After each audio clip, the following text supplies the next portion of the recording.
Hi hello friends, మీరు చూస్తున్నారు middle class Mahesh. Power star Pawan Kalyan హీరోగా, నిధి అగర్వాల్ హీరోయిన్ గా, దర్శకుడు జ్యోతి కృష్ణ తెరకెక్కిస్తున్న భారీ పాన్ ఇండియా చిత్రం హరిహర వీరమల్లు. ఈ సినిమా గురించి అందరికీ తెలిసిందే.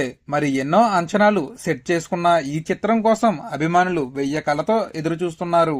నిజంగా పవన్ కళ్యాణ్ గారి అభిమానులు ఈ వీడియో చూస్తే ఒక లైక్ చేయండి. అలాగే హరిహర వీరమల్లు సినిమా హిట్ అవుతుందో ఫ్లాప్ అవుతుందో కామెంట్ లో తెలియజేయండి. అయితే షూటింగ్ దాదాపు పూర్తిగా వచ్చిన ఈ చిత్రం నుంచి ఫస్ట్ సాంగ్ ఎప్పుడెప్పుడు వస్తుందా అని చాలా మంది ఎదురు చూస్తున్నారు. ఆ మధ్య కాలంలో ఎప్పుడో పవన్ కళ్యాణ్ గారు ఒక పాట పాడారని, అది కూడా 1 గంటలోనే పూర్తి చేశారని, ఆ పాట నవంబర్ 22న రిలీజ్ చేస్తున్నారని అన్నారు. కానీ రిలీజ్ చెయ్యలేదు.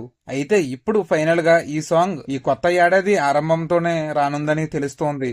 జనవరి 1 ఆరంభంతోనే పవన్ పాడిన ఈ స్పెషల్ సాంగ్ ని మేకర్స్ రాత్రి 12 గంటలకి రిలీజ్ చేయనున్నారట. మరి దీనిపై అధికార క్లారిటీ రావాల్సి ఉంది. ఇక ఈ చిత్రానికి కీరవాణి సంగీతం అందించగా ఏఎం రత్నం నిర్మాణం వహిస్తున్నారు. మరి దీనిపై మీరేమంటారో కామెంట్ లో తెలియజేయండి. ఇది ఫ్రెండ్స్ ఈ రోజు వీడియో.